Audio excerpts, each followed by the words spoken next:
everyone, my name is Akriti Gupta. Let me first start with my introduction. So, मैंने physics में graduation किया है Saint Joseph college Darjeeling से और मैंने मास्टर्स कंप्लीट किया है यूनिवर्सिटी ऑफ नॉर्थ बंगाल से and currently I am working as a science faculty in the Dronas institute, जहाँ पे हम स्टेट बोर्ड्स पे WBCS, SSC, रेलवेज एग्जामिनेशंस के प्रिपरेशन करवाते हैं. सो आज मैंने जो टॉपिक चूज़ किया है मेरे डेमो लेक्चर के लिए वो है थर्मोडायनेमिक्स.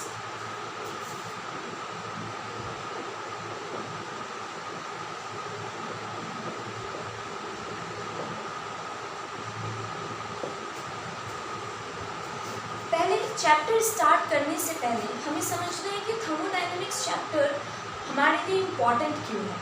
हम नीट एग्जामिनेशन के लिए इस थर्मोडायनेमिक्स चैप्टर को पढ़ने जा रहे हैं एंड इसका इम्पॉर्टेंस एंड रेलेवेंस क्या है हमारे नीट पेपर के लिए. तो ये जो आप चैप्टर थर्मोडायनेमिक्स देख रहे हैं ये सिर्फ आपको फिजिक्स में ही नहीं, आपको इसे केमिस्ट्री में भी पढ़ना है. ये जो क्लास 11 का टॉपिक थर्मोडायनेमिक्स है ये आपके क्लास 11 में ही फिजिक्स एंड केमिस्ट्री दोनों में ही आपको सेम थिंग मिलेगा पढ़ने के लिए. बस डिफरेंस ये रहेगा कि थोड़ा बहुत अप्रोच में डिफरेंट है, किस तरीके से यहाँ पे अप्रोच किया गया है फिजिक्स में एज वेल एज केमिस्ट्री में किस तरीके से इसका अप्रोच किया गया है. तो जब आप थर्मोडायनेमिक्स पढ़ेंगे तो बेसिकली तो जो कॉन्सेप्ट है कॉन्सेप्ट तो दोनों में सेम रहेगा आपका. थोड़ा बहुत क्या इसमें डिफरेंस हो सकता है, जैसे कि साइन कन्वेंशन. ये जो साइन कन्वेंशन है अभी हम आगे डिस्कस करेंगे. ये साइन कन्वेंशन में बहुत बार स्टूडेंट्स को प्रॉब्लम होता है. प्रॉब्लम क्यों होता है? बिकॉज फिजिक्स में जो साइन कन्वेंशन यूज़ किया गया है उसका ठीक अपोजिट केमिस्ट्री में यूज़ किया गया है साइन कन्वेंशन में. अदरवाइज आप जो भी देखेंगे थ्योरीज वगैरह कॉन्सेप्ट्स वगैरह वो ऑलमोस्ट सिमिलर है फिजिक्स एंड केमिस्ट्री दोनों में. तो आपका यहाँ पे फ़ायदा क्या होगा जब आप इस चैप्टर को पढ़ेंगे तो आपका एक फिजिक्स का साइड बाय साइड एक केमिस्ट्री का दोनों चैप्टर साथ में कवर अप हो रहा है. बस थोड़ा बहुत सा डिफरेंस है जैसे कि लॉज वगैरह का स्टेटमेंट हुआ ये सारी चीज़ों में, अदरवाइज एवरीथिंग इज सेम. सो इस कारण से ये चैप्टर आपके लिए बहुत ही ज़्यादा इम्पॉर्टेंट हो जाता है एग्जामिनेशन पॉइंट ऑफ व्यू से. ये तो जस्ट एक छोटी सी मैंने बात की कि एग्जाम्स में कैसा क्या है आपका चैप्टर का रेलेवेंस क्या है. अब यहाँ पे चैप्टर शुरू करने से पहले मैं आपको एक छोटा सा एग्जाम्पल लेना चाहती हूँ, फिर हम चैप्टर के नेम को डिकोड करेंगे. जैसे आपने देखा होगा ग्लास में मैंने वाटर लिया, chilled water, cool water, then मैंने उसमें पोर किया हॉट वाटर. अगर आप उसके टेम्परेचर को देखेंगे, suppose this is a glass and यहाँ पे ऑलरेडी क्या है कोल्ड वाटर है, इसमें मैंने ऐड किया hot water. After some time ये जो हॉट वाटर है एंड ये कोल्ड वाटर है ये मिक्स होंगे एंड इनका कोई एक न्यू टेम्परेचर मुझे मिलेगा. से पहले इसका टेम्परेचर था T1, इसका टेम्परेचर था T2, where T1 is greater than T2. अब मुझे एक न्यू टेम्परेचर यहाँ पे मिलेगा, मतलब जब मैं इसको टच करूँगी तो ना मुझे ये ग्लास का पानी गर्म लगेगा ना मुझे इस ग्लास का पानी ठंडा लगेगा. मुझे इसका जो न्यू मोड ऑफ टेम्परेचर होगा या फिर जो मुझे यहाँ पे इस पर फील आएगा वो होगा मॉडरेट हीट का या मॉडरेट टेम्परेचर का. मतलब ये ना ज़्यादा ठंडा रहेगा ना ज़्यादा गर्म रहेगा. तो बेसिकली यहाँ पे हुआ क्या, ये ठंडा था ये गर्म था, क्या गर्मी गायब हो गई, क्या ठंडी गायब हो गई? नो. यहाँ पे एक्चुअली क्या हो रहा है, हीट का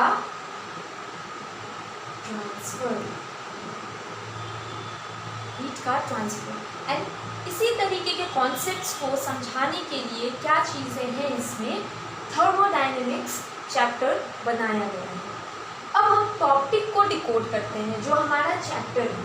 चैप्टर में फर्स्ट आप इसको दो पार्ट्स में ब्रेक कर सकते हैं. एक है थर्मो.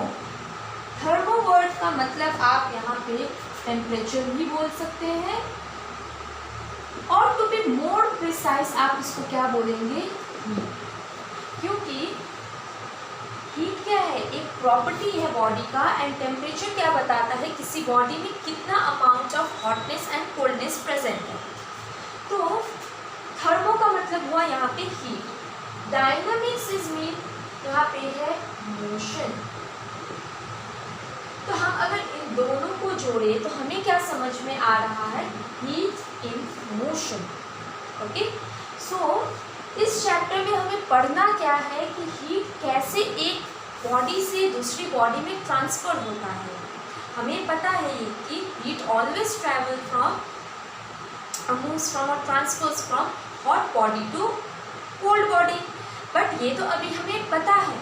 बट जब ये थर्मोडायनेमिक्स का चैप्टर बन रहा था, या फिर उस टाइम के जो बहुत पहले के साइंटिस्ट वगैरह थे, उनको कैसे पता चला, उनके पीछे के लॉज क्या है, क्यों हमेशा बॉडी में जो हीट है वो हॉट बॉडी से कोल्ड बॉडी की तरफ जाता है, कोल्ड बॉडी से हॉट बॉडी की तरफ क्यों नहीं जाता है, ये सारी जो चीज़ें हैं ये हम इस चैप्टर में सीखेंगे।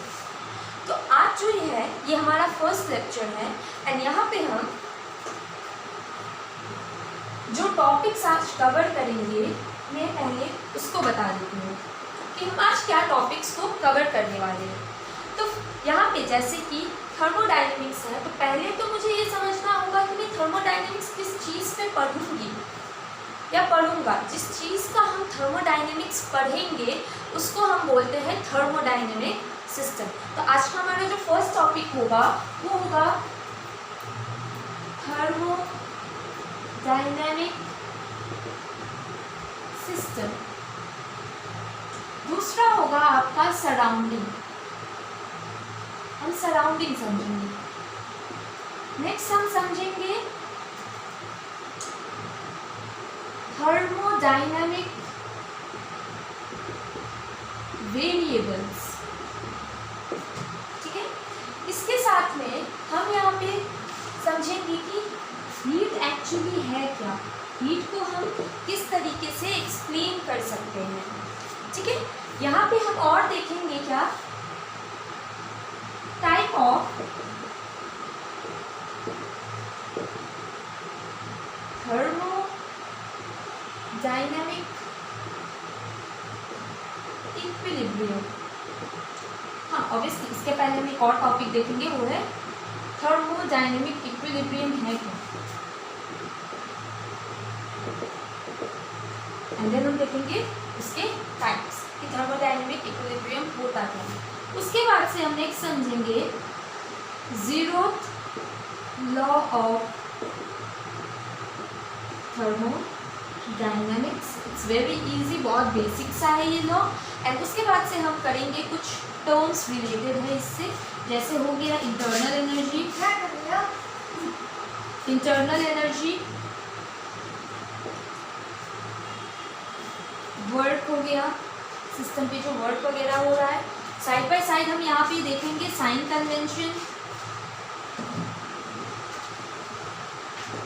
ठीक है, एंड यहाँ पे हम नेक्स्ट जो करेंगे वो है इंडिकेटर डायग्राम।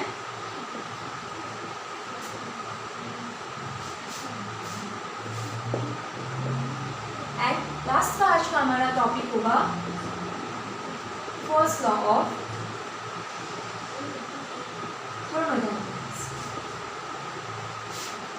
ठीक है, तो ये आज का हमारा एजेंडा हो गया। हमें क्या क्या पढ़ना है, हमें thermodynamic system, surrounding, thermodynamic variables के बारे में समझना है, हीट एंड थर्मोडायनेमिक इक्विलिब्रियम होता क्या है, इसके कितने टाइप्स हैं, जीरोथ लॉ क्या है, इसके बाद इंटरनल एनर्जी, वर्क यहाँ पे जो वर्क पावर एनर्जी है वो वाला नहीं है, सिस्टम के रिलेटेड वर्क है।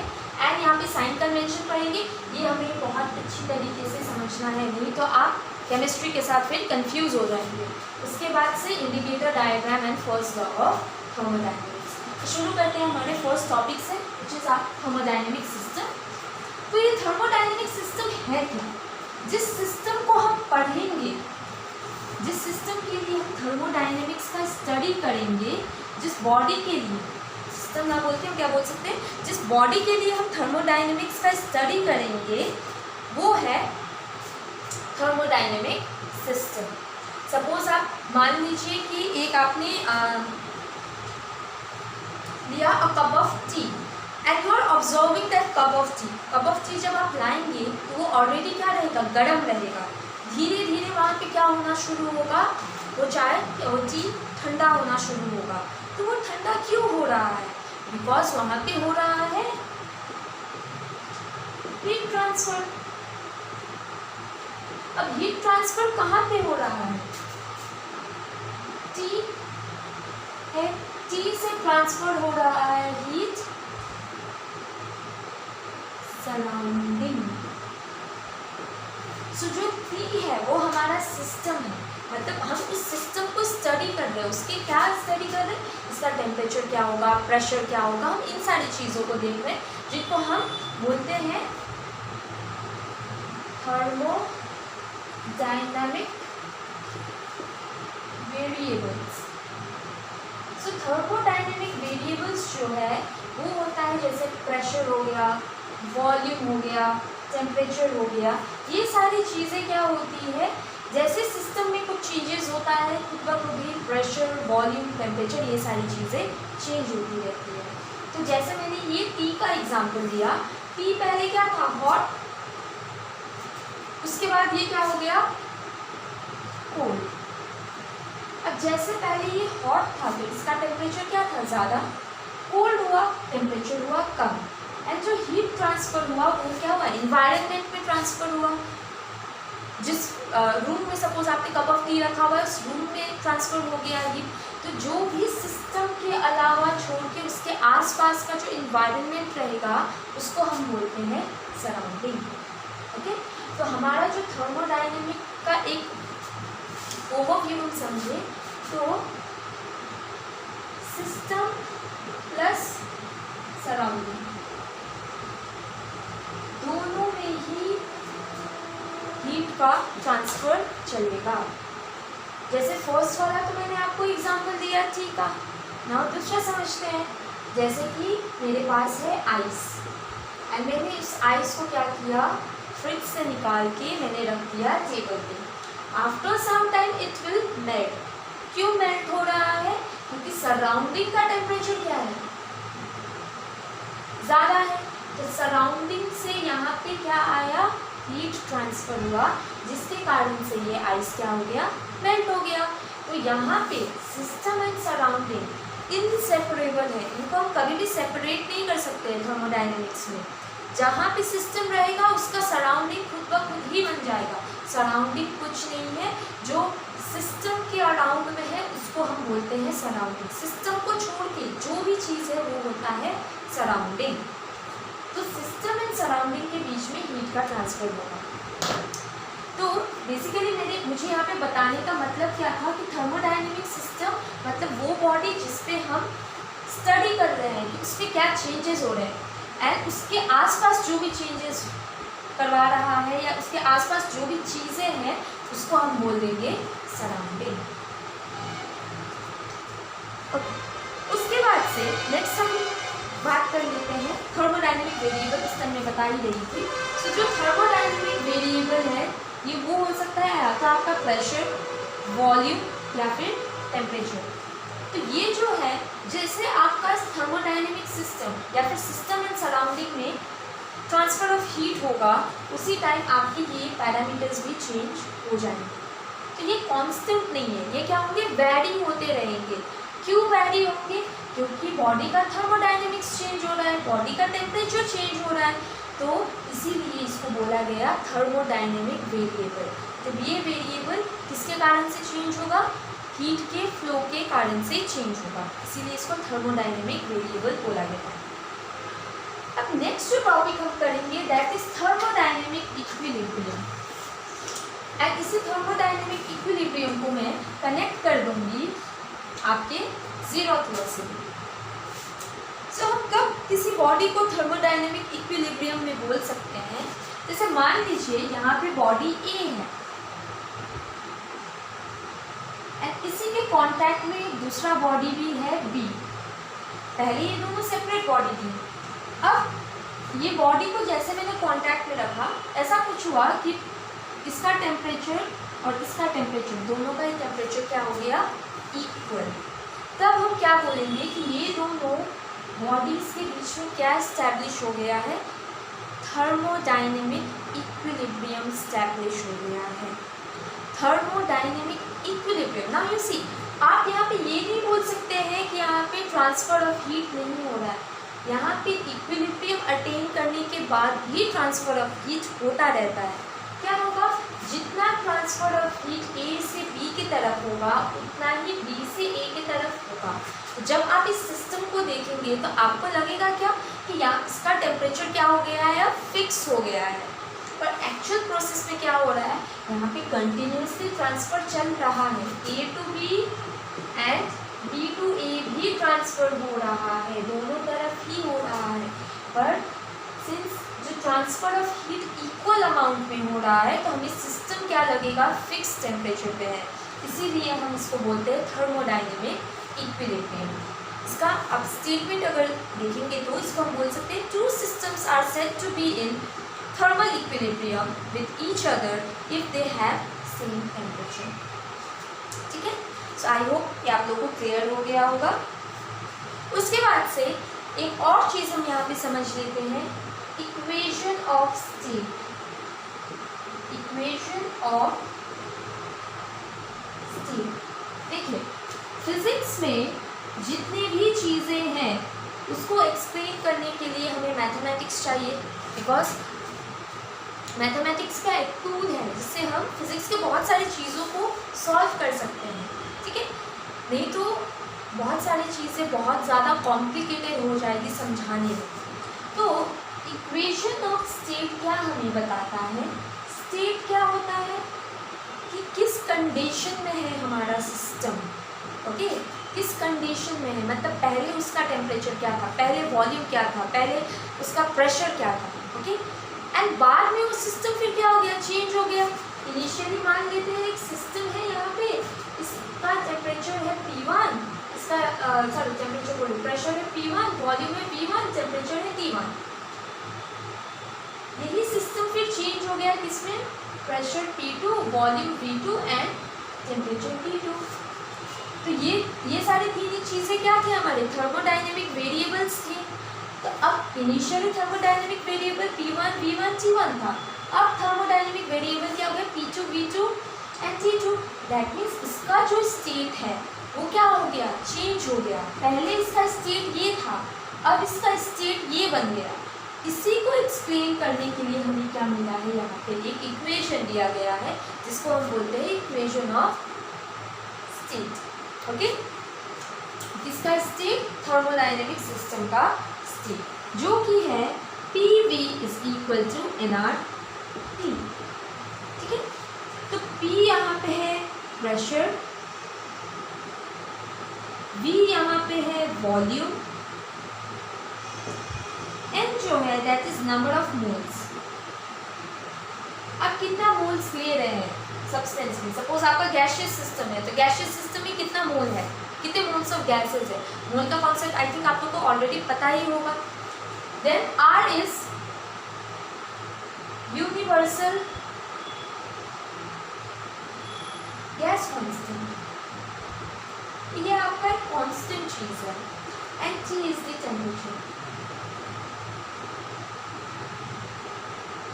तो हमें यहाँ से क्या मिला कि अगर मान लीजिए ये जो इक्वेशन है PV is equal to nRT, ये हमेशा एक फिक्स रहेगा, ये कभी चेंज नहीं होगा। तो अगर यहाँ पे किसी एक का भी वैल्यू चेंज हुआ तो आपका equation of state he change हो जाएगा। मतलब इस इक्वेशन ऑफ स्टेट से आप पहले का स्टेट क्या था एंड बाद में स्टेट क्या बन गया है वो इजीली एक्सप्लेन कर सकते हैं। दैट्स व्हाई हमें ये इक्वेशन ऑफ स्टेट पढ़ना है। तो इसके रिलेटेड कुछ क्वेश्चंस वगैरह आते हैं, ये आप इक्वेशन ऑफ स्टेट केमिस्ट्री में भी देखेंगे, वहाँ पे भी है ये। नेक्स्ट जो हम यहाँ पे डिस्कस करेंगे वो है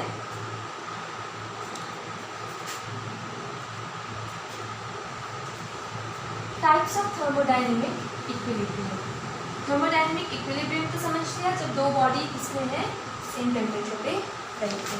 अब ये जो थर्मोडाइनेमिक इक्विलिब्रियम है ये तीन तरीके के हैं, मैकेनिकल,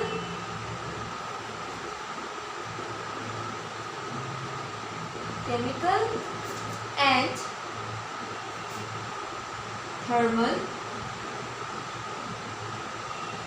इक्विलिब्रियम।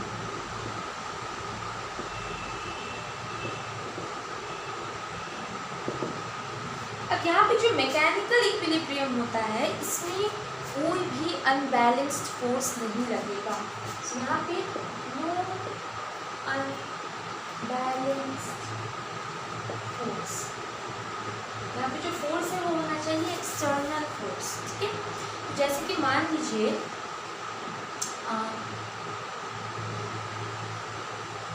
कोई एक सामान या फिर बोल सकते एक बॉल, वो बॉल को हमने टेबल पे रखा हुआ है, it is at rest.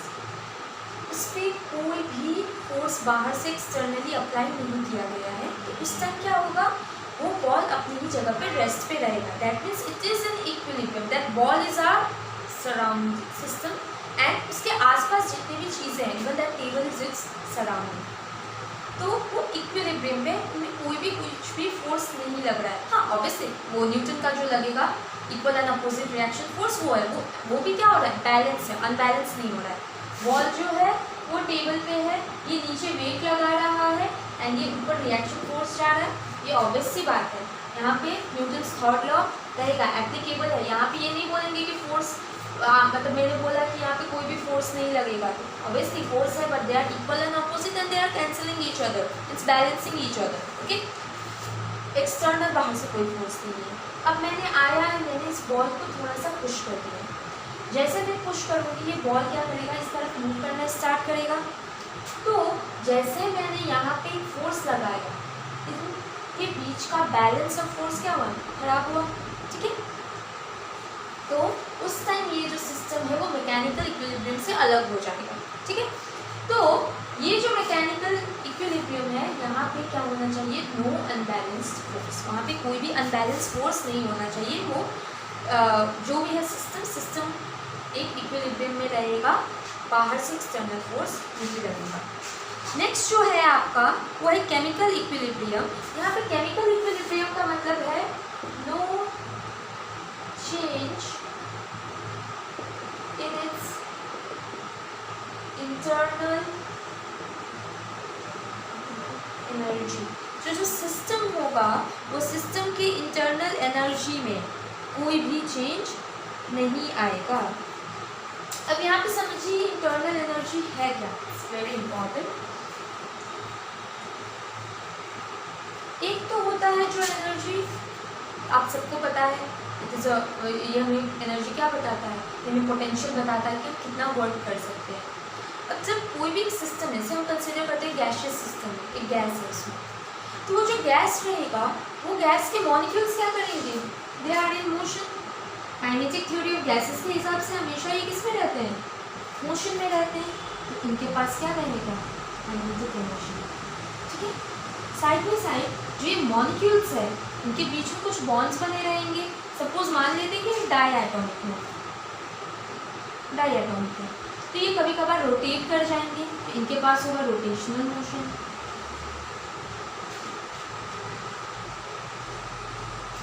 And rotational motion के कारण से इसके पास रोटेशनल एनर्जी आएगा। तो ये जो काइनेटिक एनर्जी हो गया, रोटेशनल एनर्जी हो गया, पोटेंशियल एनर्जी, जो भी सिस्टम का अपना एनर्जी है, बाहर से कुछ नहीं है, अपने कारण से जो भी एनर्जी रहेगा इसके पास, उसको हम बोलेंगे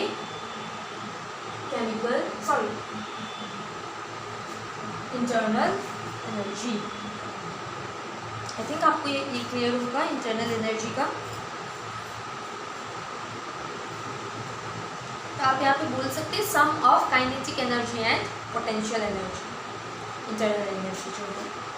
एंड देन थर्मल इक्विलिब्रियम मतलब यहाँ पे टेम्परेचर क्या है, फिक्स है, टेम्परेचर इज फिक्स्ड, सिस्टम का जो टेम्परेचर है सराउंडिंग के साथ फिक्स्ड है, उसमें थर्मल इक्विलिब्रियम अटेन होगा। अब नेक्स्ट समझते हैं यहाँ पे zeroth law of thermodynamics.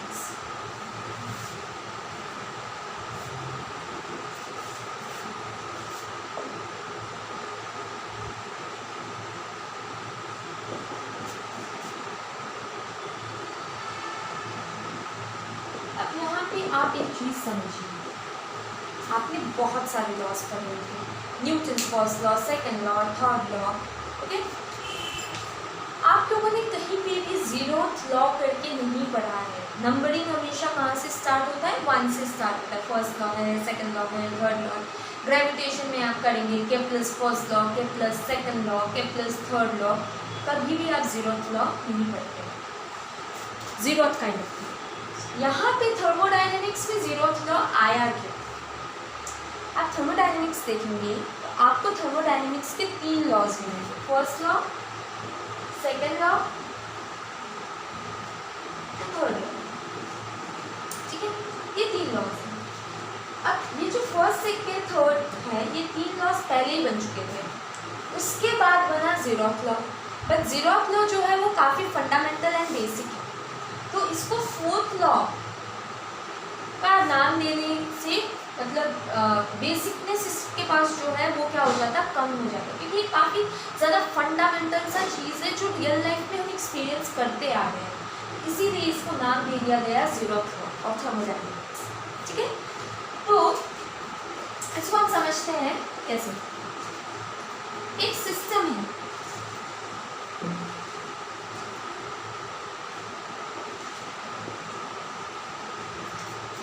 A, B and C, A, B and C. यहाँ पे ए एंड बी के बीच में एक नॉन कंडक्टिंग वॉल है।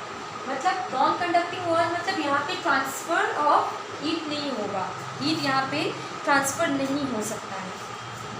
Whereas ए एंड बी के ए एंड सी के बीच में थर्मल इक्विलिब्रियम है, that is there in thermal contact. B and C के बीच में भी थर्मल इक्विलिब्रियम है, ठीक है। मतलब अगर इसका टेम्परेचर T है तो B का टेम्परेचर भी क्या होगा, T, A का भी टेम्परेचर होगा T। सो इवन दो ये दो बॉडीज क्या है, separated by a non conducting wall, still ये दोनों का टेम्परेचर इक्वल हो रहा है। दैट मीन्स एज इफ क्या लग रहा है यहाँ पे ए एंड बी भी किसमें है, थर्मल इक्विलिब्रियम में है, बट इनके बीच में है दिस नॉन कंडक्टिंग वॉल। ये क्यों हुआ, क्योंकि ये दोनों बॉडीज किसके कांटेक्ट में है, थर्मल इक्विलिब्रियम के, सी के कांटेक्ट में, इसीलिए यहाँ पे जो टेम्परेचर है वो तीनों बॉडीज का हमें सेम मिल रहा है। तो जैसे एक सिंपल हम मैथ्स में करते हैं ना, if A is equal to C and B is equal to C, then A is equal to B। ये मैथ्स में ऐसे जूनियर क्लासेस में हम करते आते थे, वैल्यूज वगैरह निकालने के लिए ऐसे, तो इसी तरीके का है। A C के साथ थर्मल इक्विलिब्रियम में है, B C के साथ थर्मल इक्विलिब्रियम में है, तो A एंड B भी एक साथ थर्मल इक्विलिब्रियम में होंगे, इवन दो उनके बीच में क्या है, आपका इंसुलेटर लगा हुआ है, जहाँ पे आपका ये हीट ट्रांसफ़र नहीं होगा। तो अगर मैं इसको एक्सप्लेन करना चाहूँ या फिर इसको मैं आपका डेफिनेशन या लॉ का जो स्टेटमेंट है वो बोलूँ, तो इसको स्टेट किया जाता है as the temperature, zeroth law of thermodynamics implies that temperature is a physical quantity which has the same value for all systems which are in thermal equilibrium with each other, which are at thermal equilibrium for each other। किसी भी system यहाँ पर thermal equilibrium क्या हुआ है, तीनों के बीच में स्टैब्लिश हो गया है। ऑब्वियसली अगर C नहीं रहता तो A एंड B के बीच में थर्मल इक्विलिब्रियम स्टैब्लिश नहीं होगा, बट ये सिस्टम में थर्मल इक्विलिब्रियम स्टैब्लिश हुआ because of C। So this is the zeroth law, this is very basic, ये तो हम नॉर्मली भी समझ सकते हैं ना, इसमें कोई ऐसा नहीं है कि कोई रॉकेट साइंस है, एवरीडे लाइफ में भी हम ये चीज़ एक्सपीरियंस करते हैं। नेक्स्ट हम बात करते हैं sign convention. See this is very important, sign convention, because जो सिस्टम है, सिस्टम पे क्या होगा, वर्क होगा, तभी सिस्टम खुद वर्क करेगा। अच्छा, साइन कन्वेंशन करने से पहले बेटर रहेगा कि हम इंडिकेटर डायग्राम कर दें। ओके, इंडिकेटर डायग्राम मैं आप लोगों को समझा देती हूँ, देन मैं आप लोगों को फर्स्ट लॉ ऑफ थर्मोडायनेमिक्स समझाऊंगी, देन आपको थोड़ा बेटर क्लियर रहेगा दैट साइन कन्वेंशन क्यों पॉजिटिव ले रहे हैं, नेगेटिव ले रहे हैं, ये सारी चीज़ें। सो इंडिकेटर डायग्राम देखते हैं।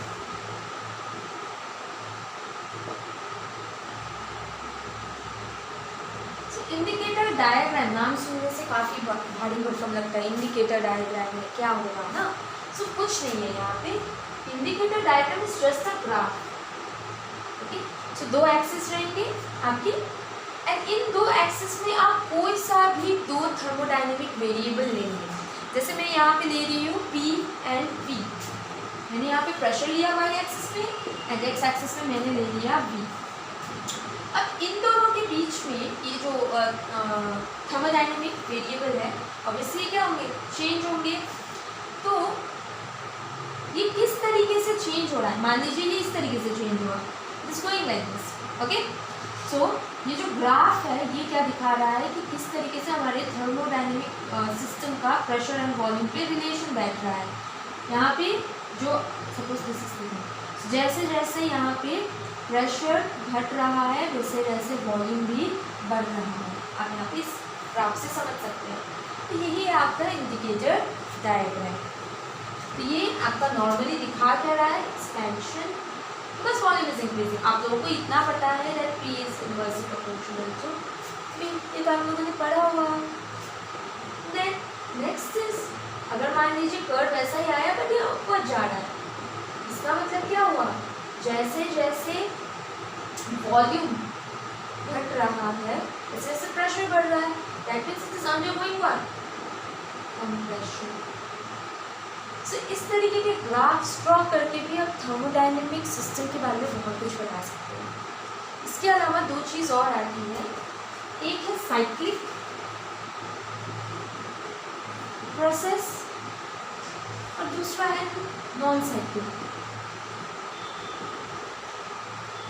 होता क्या है कि जो ये थर्मोडायनेमिक सिस्टम्स रहते हैं, ये सिस्टम क्या होता है, जो स्टेट से स्टार्ट हुए कभी कभार उसी स्टेट में आके रुक जाते हैं। जैसे मैं एक आपको सिंपल एग्जांपल देती हूँ, वाटर है लिक्विड स्टेट में, मैंने इसको कर दिया क्या, फ्रीज। वाटर है लिक्विड स्टेट में, मैंने इसको कर दिया फ्रीज। फ्रीज करने से बना क्या, ये आइस। ठीक है, ऑब्वियसली यहाँ पे क्या हुआ, ये चेंज हुआ। ओके, सिस्टम में भी कुछ इसके वेरिएबल्स चेंज हुए। अब मैंने रिटर्न क्या किया, आइस को मैंने मेल्ट करवा दिया। तो मैंने जैसे इसको मेल्ट करवाया वैसे ही ये फिर क्या बन गया, लिक्विड बन गया। एंड सेम मैंने जब ये फ्रीज करना स्टार्ट किया था तो टेम्परेचर भी मेरा क्या था, रूम टेम्परेचर। अभी भी मैंने क्या किया, रूम टेम्परेचर पे बना दिया इसको, रूम टेम्परेचर पे रखा गया तो बहुत ही लिक्विड हो गया। तो ये जहाँ से स्टार्ट हुआ था, इनिशियल पॉइंट जो था, उसी पॉइंट पे फिर वापस भी आ गया।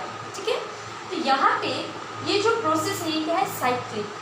ये साइकिल की तरह इनिशियल पॉइंट जहाँ से स्टार्ट करेगा सिस्टम, घूम फिर के कितने भी स्टेप्स हो, यहाँ पे तो 2 स्टेप्स में ख़त्म हो रहा है, कितने भी स्टेप्स हो वो अल्टीमेटली उसी जगह पे फिर रिटर्न वापस आ जाएगा अपने इनिशियल प्लेस पे। तो उसी को बोलते हैं साइक्लिक प्रोसेस। ठीक है, तो अगर आपको साइक्लिक प्रोसेस का ग्राफ समझना है, ग्राफ से ही समझाती हूँ पहले आप लोगों को। तो मान लेते हैं कि ये हमारा सिस्टम हो गया, सिस्टम का P एंड B मैंने वेरिएबल्स ले लिया। सिस्टम पहले था यहाँ पे ए पॉइंट पे, ए से गया ये B, इसका डायरेक्शन ये हुआ। अब फिर ये जो सिस्टम है, सिस्टम के जो पैरामीटर्स है वो क्या हो रहा है, B से फिर आ गए A में। तो यहाँ पे देखिए तो साइकिल सा मतलब ए से स्टार्ट हुआ, B गया, B से स्टार्ट हुआ, फिर ए पे गया है, अल्टीमेटली ए पे जाके ये बन गया। तो ये जो सिस्टम है एक साइकिल कंप्लीट कर रहा है। इस तरीके के सिस्टम या इस तरीके के प्रोसेसेस को हम क्या बोलते हैं, साइक्लिक प्रोसेस। अब दूसरा है नॉन साइक्लिक प्रोसेस, इसका भी मैं आप लोगों को एक एग्जाम्पल देती हूँ।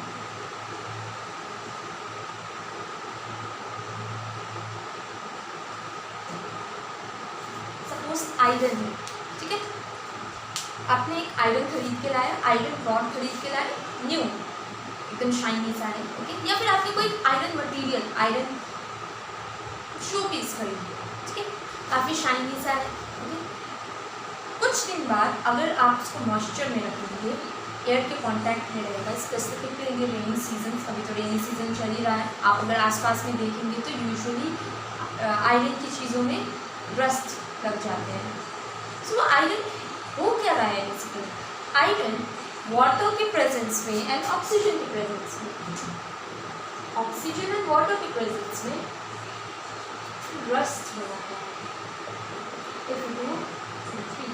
फेरिक ऑक्साइड बना रहा है, जो कि क्या है, रस्ट। अब जब आप आयरन का जो सामान खरीद के ला रहे थे वो पहले कैसा था, something shiny greyish kind of thing, okay. Later जब ये कन्वर्ट हुआ रस्ट में, फेरिक ऑक्साइड में, ये किस कलर का हो गया, ब्राउनिश काइंड ऑफ थिंग। तो क्या अब आप इस रस्ट से फिर आयरन बना सकते हैं? The answer is no, we can't. मतलब ये प्रोसेस जब जहाँ से स्टार्ट हुआ एक न्यू स्टेट पे गया एंड फिर उस स्टेट से वापस आया ही नहीं, उस तरीके के प्रोसेस को बोलते हैं हम नॉन साइक्लिक प्रोसेस। सपोज ये प्रोसेस ऐसे गया, मान लेते हैं इस तरीके से गया, मान लेते हैं ये क्या हो गया हमारा नॉन साइक्लिक प्रोसेस। इसके रिलेटेड मैं आप लोगों को एक ग्राफ करवाती हूँ जिससे आपकी क्लैरिटी हो। एग्जामिनेशन में भी इस तरीके के ग्राफ्स आते हैं आप लोगों के इंडिकेटर डायग्राम्स के रिलेटेड।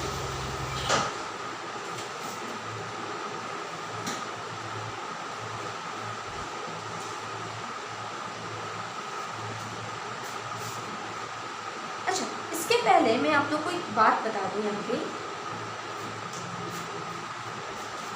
बेसिक सा है, पहले समझते हैं कि हुआ क्या। वर्ड को हम क्या लिख सकते हैं, फोर्स इनटू डिस्प्लेसमेंट। अब यहाँ पे आप लोग मुझे ये ना बोलिएगा कि मैंने यहाँ पे वेक्टर साइन, यहाँ पे क्रॉस दिया है तो यहाँ पे वेक्टर साइन नहीं दी है, मैंने जस्ट एक फॉर्मूला लिखा हुआ है। मैं यहाँ पे स्केलर वेक्टर्स का बात नहीं कर रही, बस मैं यहाँ पे क्वांटिटीज़ का बात कर रही हूँ। ऑब्वियस सी बात है, फोर्स एक वेक्टर है, डिस्प्लेसमेंट भी एक वेक्टर है, work is a scalar quantity, तो इनके बीच में डॉट प्रोडक्ट होता है, वो बात का चीज़ है, ठीक है। अब यहाँ पे देखिए क्या हो रहा है,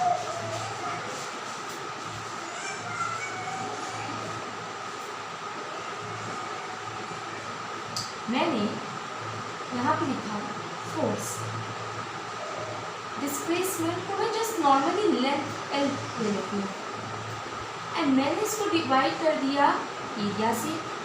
तो न्यूमरेटर में मैंने, सॉरी डिनोमिनेटर में मैंने एरिया, हाँ, एंड ऊपर भी मैंने मल्टीप्लाई क्या कर दिया, ठीक है।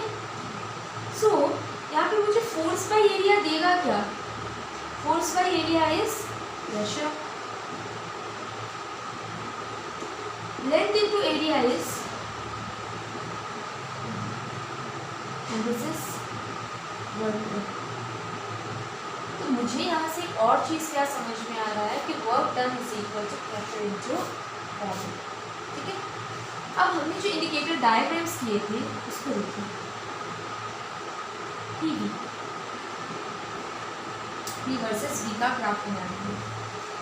इसका जो ग्राफ है, ग्राफ का जो एरिया होगा, area of the graph, area of PV graph gives the work done। कितना काम किया सिस्टम ने या कितना सिस्टम पे काम हुआ वो हमें किससे मिलेगा, इस P वर्सेस V ग्राफ के एरिया से मिलेगा। तो जो इंडिकेटर डायग्राम से आपके क्वेश्चंस आते हैं वो आपके क्वेश्चंस इसी रिलेटेड आते हैं कि आपको क्या कैलकुलेट करना है, वर्क डन कैलकुलेट करना है एंड आपको कुछ नहीं करना है, जस्ट वो जो ग्राफ दिया रहेगा उसको आपको क्या करना है, एरिया निकालना है, ठीक है। एरिया कैसे निकालेंगे आप, आपको कोई पर्टिकुलर शेप दिया रहेगा, लाइक ज्योमेट्रिकल शेप रहेगा, ऑब्वियसली कोई इरेगुलर शेप नहीं दी रहेगी एंड उसको आपको कैलकुलेट करना है। एक मैं एग्जांपल देती हूँ आप लोगों को समझाने के लिए। सो यहाँ पे आप ध्यान रखिएगा, पीवी इज वर्क डन। ये अभी आगे भी काम लगेगा। ये भी आज हमने एक नया चीज़ सीखा, दैट पीवी देगा वर्क डन। वर्क डन का एक और फॉर्मूला सीखा। अब आपको दिया गया है, मैं फुल क्वेश्चन नहीं लिख रही, मैं जस्ट ग्राफ बना रही हूँ। मैं आप लोगों को समझाना चाह रही हूँ कि हो क्या रहा है। See here pressure is given in atmospheres, volume is given in liters, and this is the thing, and they have given me some directions also. I'll explain ये arrows का मतलब क्या होता है, and इनके coordinates आपको दिए गए हैं।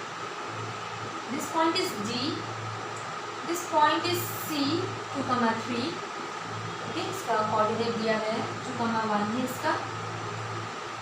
इस पॉइंट को बोला गया है A 5,1 और इसका B का है 5,3। ये आपको सिस्टम दिया गया है, PV का वैल्यूज, ये सारी चीज़ें दिए गई हैं, एंड आपको इस क्वेश्चन में पूछा गया है। अच्छा, पहले मुझे फर्स्ट ये बताइए आप लोग, क्या ये साइक्लिक प्रोसेस है? Yes of course. अगर हम देखें ये ए से स्टार्ट हुआ, बी पे गए, शायद से एरो लगी हुई है, सी ए से स्टार्ट हुआ, गया बी पे, बी से गया सी पे, सी से गया डी पे, एंड डी से अगेन आया ए पे। दैट मीन्स एक साइकिल कंप्लीट कर रहा है, so it's a cyclic process. हमें ये समझ में आ गया, ठीक है। अब हमें यहाँ पे क्वेश्चंस में क्या पूछा जा रहा है वो देखिए। यहाँ पे आपको बोला गया है वर्क डन कैलकुलेट करना है। सो कैलकुलेट वर्क डन, इसके बहुत सारे पार्ट्स हैं। Along AB,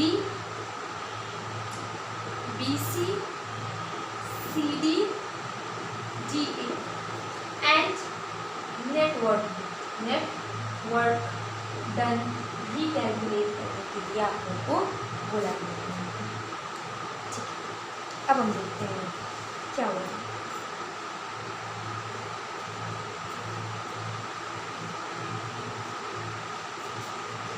first A and B, system कहाँ से कहाँ पे जा रहा है? ए से बी की तरफ जा रहा है। हाँ, एक चीज़ और, ये जो कोऑर्डिनेट्स आप लोगों को दिया गया है ये P, B के फॉर्म में है। That means the first ordinate is showing you the pressure value and the abscissa is giving you the volume value, okay, of that point. Unit क्या है? Litre and atmosphere.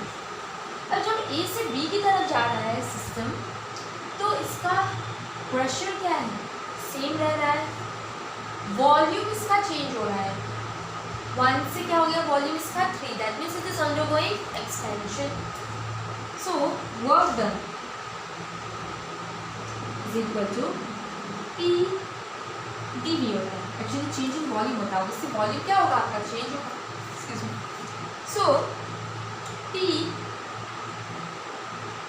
प्रेशर जो है, pressure आपका इसमें दिया गया है, एटमॉस्फेयर्स में दिया गया है, तो आपको इसको चेंज भी करना है। सो आपको क्वेश्चन में ये भी दिया है कि 1 एटमॉस्फेयर जो है वो होगा 1.01 इंटू द पावर 5 न्यूटन पर मीटर स्क्वायर। अब ये भी क्वेश्चन होते, क्वेश्चन में ये मेंशन है।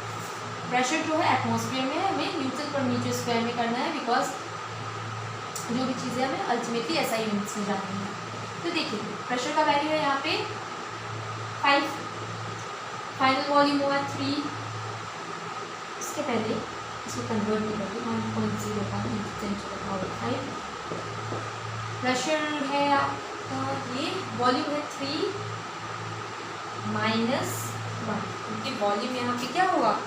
चेंज हुआ है, इसलिए मैंने इसको मल्टीप्लाई किया, सॉरी माइनस किया 1 से। अब देखिए लीटर ऐसा यूनिट नहीं है, मुझे किस में कन्वर्ट करना पड़ेगा? मीटर क्यूब में। मीटर क्यूब के लिए क्या करूँगी मैं यहाँ पे? 10 टू द पावर 3, ठीक है। यहाँ तक आई होप आप लोग, sorry 10 to the power -2, metre से -2, ठीक है। तो आई होप यहाँ तक आप लोगों को क्लियर होगा। मैंने क्या किया, प्रेशर का वैल्यू डाला 5, एटमॉस्फेयर में था तो मैंने उसको मीटर में चेंज किया, देन वॉल्यूम चेंज हो रहा है 3 से 1, so 3 - 1 एंड 10⁻³ अगर आप इसको सॉल्व करेंगे तो आपको इसका वैल्यू मिलेगा 1010। सिंपल सा है, तो कॉम्प्लिकेटेड सी नहीं है कैलकुलेशन। देखिए क्या करेंगे यहाँ पे, ये और ये पावर्स को हम 10⁻5 में यहाँ पे -3 कर लेंगे, इंटू 2 है और यहाँ पे 5 है, सो 5 है, ये दोनों का सॉल्व करके 2 आएगा, यहाँ पे 5 है, सो 5 × 2 विल गिव यू 10 एंड यहाँ पे है 1.0। ठीक है, फिर अगर मैंने इसको मल्टीप्लाई किया इससे तो ये देगा मुझे 10.1 × 10⁻2 101। आई होप आपको कैलकुलेशन इसका समझ में आया होगा। नेक्स्ट देखिए बी से सी की तरफ जाते हुए वॉल्यूम में कोई भी चेंज नहीं हुआ है। बी से सी अलॉन्ग बी से सी की तरफ जब आप जाएंगे so there is no change in volume, and अगर वॉल्यूम चेंज नहीं हो रहा है, वर्क डन का फॉर्मूला क्या है, PdV, volume must be change, initial volume and final volume is same, उस टाइम पे वर्क डन क्या होगा। जस्ट मैंने ये सैम्पल क्वेश्चन जैसा लिया आपको तो समझाने के लिए, ऑब्वियसली बात है डेमो लेक्चर वीडियो ज़्यादा नंबर नहीं कर सकती हूँ, तो मैं इसका नेक्स्ट टॉपिक पे जाती हूँ, and that is first law of thermodynamics.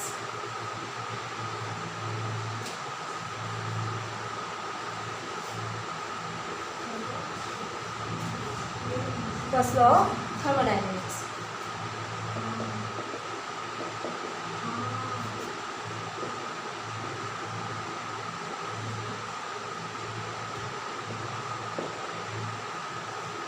First law of thermodynamics में है क्या, एक सिस्टम है एंड सिस्टम को आप क्या कर रहे हैं, सप्लाई कर रहे हैं कुछ हीट। ओके, अब वो सिस्टम उस हीट को यूज़ कैसे करता है ये समझते हैं। एक एग्जांपल लेते हैं पहले, जिससे आपको क्या हो, क्लैरिटी हो, मतलब एक बच्चों की तरह समझ लेते हैं क्या है। मानिए आप लोगों को आपके पेरेंट्स ने कुछ अमाउंट ऑफ मनी दिया एंड बोला आपको जो करना है उस अमाउंट ऑफ मनी से आप वो करो। अब आप क्या किए, आप गए घूमने अपने फ्रेंड्स के साथ एंड वो पैसा आपने क्या कर दिया, लाइक शॉपिंग में खर्चा कर दिया, पूरा का पूरा पैसा आपने शॉपिंग में खर्चा कर दिया। 2-3 फ्रेंड्स थे, 2-3 फ्रेंड्स के फैमिलीज ने अपने बच्चों को पैसा दिया, ठीक है। एक बच्चे ने क्या किया, पूरे शॉपिंग में खर्चे कर दिए, उसके पास बाद में खाने के लिए पैसा नहीं बचा, ठीक है। दूसरे बच्चे ने क्या किया कि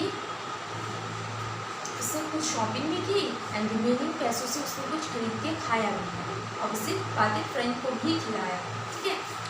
तो ये डिपेंड करता है सिस्टम पे कि सिस्टम कैसे उसको सप्लाई किए हुए एनर्जी को यूटिलाइज करेगा, ठीक है।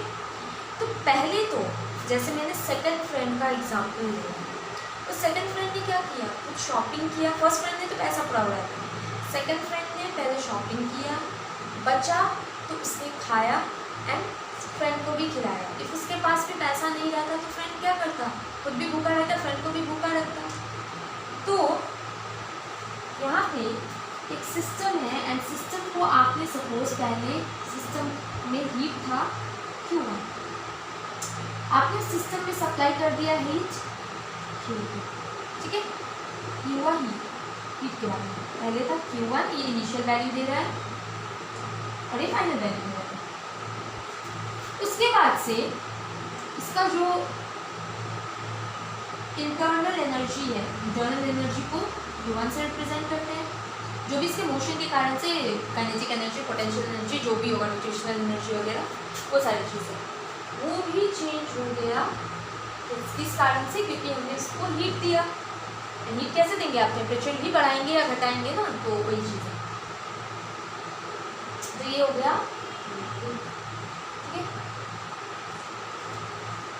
एंड इंटरनल एनर्जी, वो क्या कर रहा था, जैसे वो जो बच्चा था उसने क्या किया, उसने जाके कपड़े खरीदे, मतलब उसने अपना इंटरनल एनर्जी बढ़ाया। इंटरनल एनर्जी किसके टर्म्स में बढ़ाया, वर्ड के हिसाब से बढ़ाया। उसने अपने कपड़े की कलेक्शन ज़्यादा कर दी, शूज़ की कलेक्शन ज़्यादा कर दी, तो उसका इंटरनल एनर्जी बढ़ गया।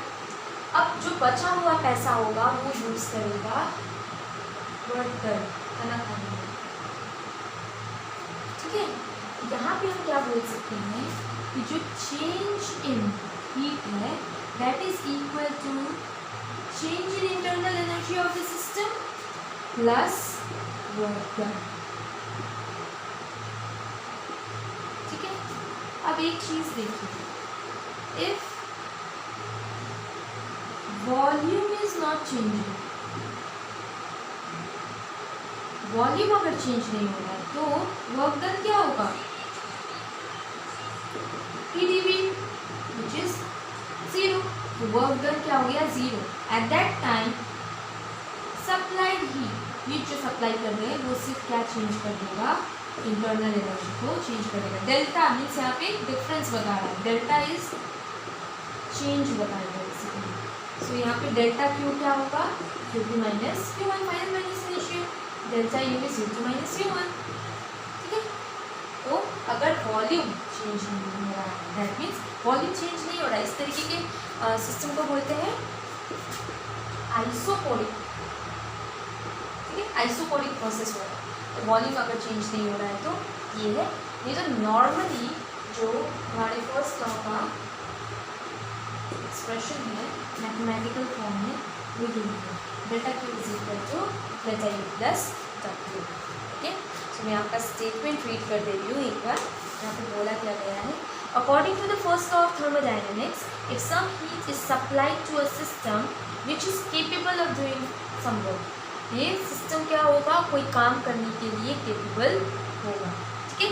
Then the quantity of heat absorb by the system, heat क्या करेगा, सिस्टम एब्जॉर्ब करेगा, will be equal to the sum, क्योंकि हम यहाँ पे क्या कर रहे हैं, ऐड कर रहे हैं, will be equal to the sum in the increase of its internal energy. इसका इंटरनल एनर्जी ऑब्वियसली बढ़ेगा क्योंकि हीट इसका बढ़ा, and the external work done. जैसे मान लीजिए एक गैस है, यहाँ पे आपने क्या किया है, पिस्टन लगाया है एंड यहाँ पे गैस मॉलिक्यूल, आपने इसको कर दिया हीट। जब आप इसको हीट करेंगे तो इसका इंटरनल एनर्जी बढ़ेगा, कैसे बढ़ेगा, ये काइनेटिक एनर्जी बढ़ेगा, रैंडम मोशन बढ़ेगा काइनेटिक थ्योरी ऑफ गैसेस के हिसाब से, एंड देन ये सिस्टम के जो मॉलिक्यूल्स हैं, ये मॉलिक्यूल्स क्या करेंगे, अब इस पिस्टन पे फोर्स लगाना शुरू करेंगे, एंड थोड़ा बहुत यहाँ पे पिस्टन का क्या हो जाएगा, डिस्प्लेसमेंट।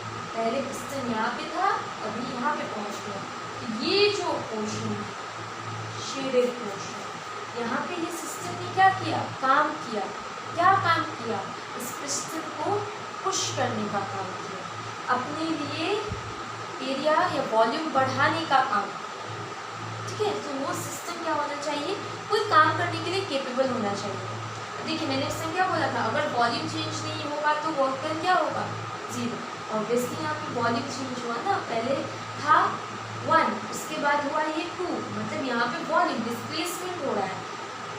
वॉल्यूम का फॉर्मूला क्या है, A/L। इफ वहाँ पे एक जगह डिस्प्लेसमेंट भी अगर हो रहा है तो वॉल्यूम चेंज होगा, वॉल्यूम चेंज होगा तो वर्क डन हो रहा है। तो हमारा जो पूरा का पूरा दिया हुआ सप्लाई एनर्जी Q है, या फिर आप डेल्टा Q बोल सकते हैं, वो पहले तो इसका इंटरनल एनर्जी चेंज करेगा, उसके बाद से उससे क्या करवाएगा। आई होप आपको क्लियर हो गया होगा। अब हम चलते हैं साइन कन्वेंशन पे, जो कि हमारा लास्ट टॉपिक है आज के लिए। तो साइन कन्वेंशन देखिए, कंफ्यूज होने की बात नहीं है साइन कन्वेंशन में। इनिशियली आप लोग थोड़ा बहुत कंफ्यूज तो ऑब्वियस सी बातें होंगी, क्योंकि जब आप फिजिक्स एंड केमिस्ट्री दोनों जगह पढ़ेंगे तो साइन कन्वेंशन थोड़ा अलग अलग दिया गया है वहाँ पे, बट मैं आप लोग को एक टेबल की तरह समझा देती हूँ।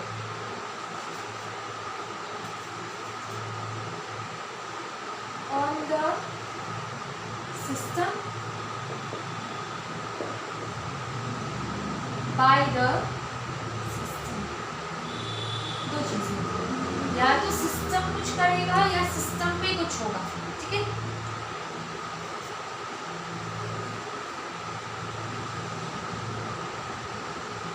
मैंने फर्स्ट यहाँ पे लिया है आपका हीट एब्सॉर्ब।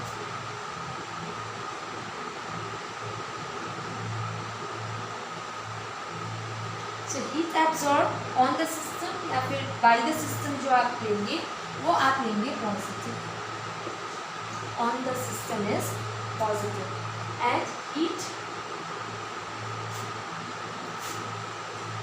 गिवन, ओके, ये गिवन के लिए। सो आप यहाँ पे जब पढ़ेंगे तो आप रेफर करेंगे यहाँ पे हीट एब्सॉर्ब ऑन और by the system is positive and heat given by the system to the surrounding, ठीक है, दैट विल बी नेगेटिव। आप इसको कैसे समझ सकते हैं? आपके पास कुछ पैसे हैं एंड आपको आपकी मम्मी ने पॉकेट मनी दी, ठीक है, ऑब्वियसली आपके पास क्या हुआ, गेन हुआ ना, बढ़ा आपके पास कोई चीज़, तो बढ़ रहा है, ऐड हो रहा है, पॉजिटिव। एंड जब आप उस पैसे को खर्च कर रहे हैं कहीं जाके, तो पैसा क्या हो रहा है आपका, डिड्यूस हो रहा है, कट रहा है, उस टाइम वो क्या हो गया, ठीक है। तो ये तो हुआ हीट एब्जॉर्ब का बात। नेक्स्ट होगा वर्क डन। नेक्स्ट पैरामीटर जो लेंगे हम, वो लेंगे हम वर्क डन। अब वर्क डन का क्या है, work done on the system is negative. आपने किसी से अपना काम करवाया, मान लीजिए आपको असाइनमेंट मिला एंड आपने क्या किया, उस असाइनमेंट को खुद ना करके अपने फ्रेंड से करवाया, तो क्या वो अच्छी बात है? That's why it is. And work done by the system, आपने कोई अच्छा काम किया, आपने किसी का हेल्प किया, आपने अपने पेरेंट्स को घर पे हेल्प किया, that will be a good thing. So this is positive. ठीक है। नेक्स्ट जो पैरामीटर है that is internal energy, increase in internal energy. अब देखिए इंटरनल एनर्जी हम बेसिकली बात क्यों कर रहे हैं, ये आपका डील करेगा डेल्टा क्यू वाले पोर्शन से, जब आप फॉर्मूला सॉल्व करेंगे, ये आपका डील करेगा डब्ल्यू वाले पोर्शन से, उसका सिंबल्स क्या होता है कैलकुलेशन के लिए, एंड ये डील करेगा आपका डेल्टा यू से जब आप सॉल्व करेंगे। जैसे हम मोशंस में जो डील करते हैं, मान लेते हैं अगर अपवर्ड पॉजिटिव ले रहे हैं तो डाउनवर्ड नेगेटिव लेंगे, इसी तरीके से, ताकि आपको एग्जैक्ट वैल्यू मिले। नहीं तो आप सिर्फ यही फॉर्मूला पे स्टिक कर जाएंगे, delta Q is equal to delta U plus W, इस पर ही सिर्फ आप स्टिक करेंगे तो नहीं होगा, आपको साइन कन्वेंशन भी यूज़ करना है। वहाँ पे आपको देखना है सिस्टम काम कर रहा है या सिस्टम पे काम हो रहा है, सिस्टम हीट एब्जॉर्ब कर रहा है या सिस्टम हीट दे रहा है, इसका इंटरनल एनर्जी सिस्टम का इंक्रीज हो रहा है या डिक्रीज हो रहा है, ये सारी चीज़ें आपको देखनी है। उसी के हिसाब से आपको साइन कन्वेंशन देके इसको सॉल्व करना है। तो नॉर्मली आप जैसे क्वेश्चंस में वैल्यूज देके पुट करेंगे, सॉल्व करेंगे, you will get your answer wrong. तो आपको साइन कन्वेंशन भी ध्यान देना ज़रूरी है। सो जो इंक्रीज इन इंटरनल एनर्जी है, अगर इंटरनल एनर्जी क्या हो रहा है, इंक्रीज, तो दैट विल बी पॉजिटिव। कैसे आ रहे हैं, ठीक है, आपके पास क्या आ रहे हैं, ऐसे आ रहे हैं, इंक्रीज हो रहा है आपके पास आपका इंटरनल एनर्जी। एंड अगर डिक्रीज हो रहा है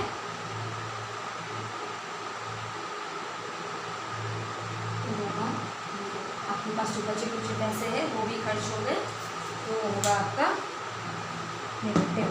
तो अगेन मैं रिपीट कर देती हूँ, heat absorb on the system, heat वो खुद एब्जॉर्ब करे, उसको कुछ मिल रहा है, तो वो क्या हुआ, पॉजिटिव।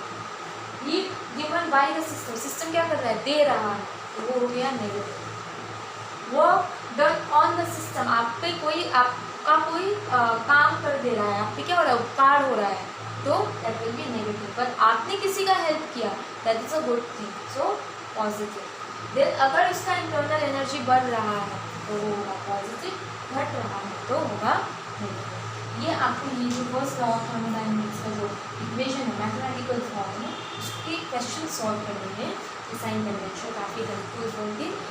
आई होप आपको मेरा डेमो लेक्चर पसंद आया होगा। Thank you.